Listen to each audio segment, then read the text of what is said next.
자, 신약성경 313페이지로 가겠습니다. 에베소서 4장 11절에서 16절까지의 말씀.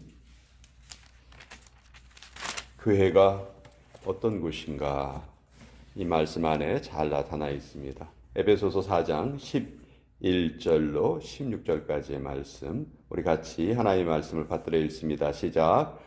그가 어떤 사람은 사도로, 어떤 사람은 선지자로, 어떤 사람은 복음 전하는 자로, 어떤 사람은 목사와 교사로 삼으셨으니 이는 성도를 온전하게 하여 봉사의 일을 하게 하며 그리스도의 몸을 세우려 하심이라.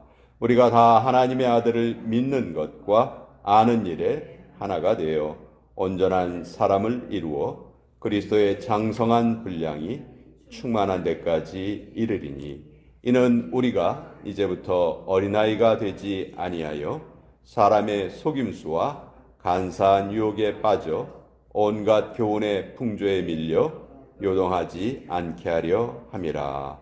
오직 사랑 안에서 참된 것을 하여 범사에 그에게까지 자랄지라. 그는 머리니 곧 그리스도라.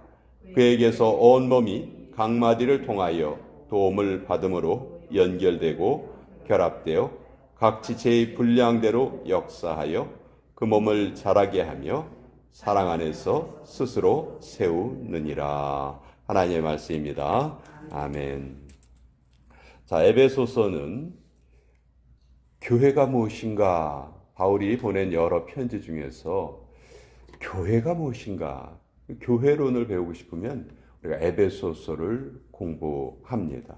그만큼 에베소서는 교회에 대한 아주 깊은 통찰을 우리에게 주고 있는데요. 옛날에 그 사랑의 교회 목회를 하셨던 오카는 목사님이 그 제자 훈련에 목숨을 걸었던 분이죠. 그분이 교회의 존재 목적을 세 가지로 책에 표현을 한 적이 있었는데, 첫째, 교회는 하나님을 위해서 존재한다. 둘째, 교회는 세상을 위해서 존재한다. 그리고 셋째, 교회는 교회 자체를 위해서 존재한다. 자, 교회는 하나님을 위해서 존재한다. 간단하게 교회는 예배를 위한 공동체다, 그 말이에요. 여러분, 아이가 태어나서 제일 먼저 배우는 말이 엄마, 아빠, 이 말부터 배우죠. 그러면 우리 성도가 새로 태어났다면 어떤 말부터 배워야 될까요? 하나님을 아버지라고 부르는 그 말부터 배워야 돼요. 근데 그 말은 무엇을 통해서 배울 수 있냐 하면 예배를 통해서 배울 수 있는 거죠. 우리가 예배를 통해서 하나님이 나의 영적인 아버지이시다 하는 것을 깨닫게 되는 것이죠. 그래서 결국 예배의 실패는 우리 영적인 삶 전체가 다 무너지는 거예요.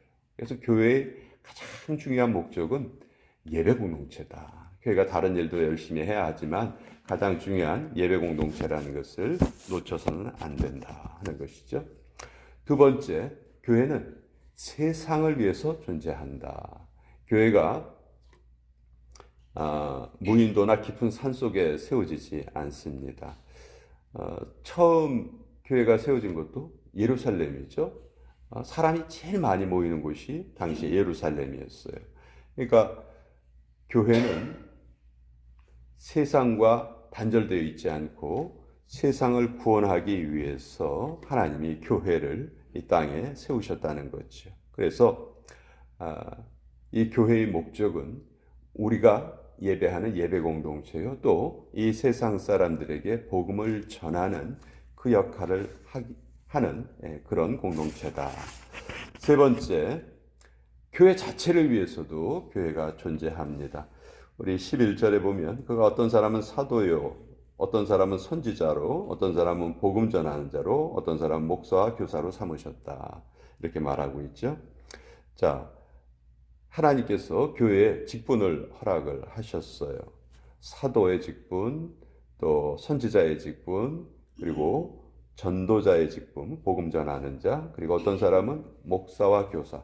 목사와 교사는 다른 직분이 아니고 목사이자 교사입니다. 목회자의 역할은 예배를 인도하고 하나님의 말씀을 성도님들에게 잘 가르치는 것이죠.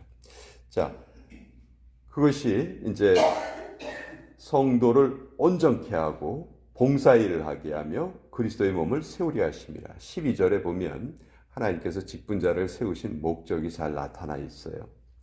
자, 성도들을 온전하게 하여서 봉사일을 하고 또 예수 그리스도의 몸, 교회를 세우려 하는데 그 성도가 온전케 되는 분량이 어디에 분량까지 이르러야 되냐면 그리스도의 장성한 분량이 충만한 데까지 이를 것이다. 그러니까 계속해서 우리가 성장해야 한다는 것이죠.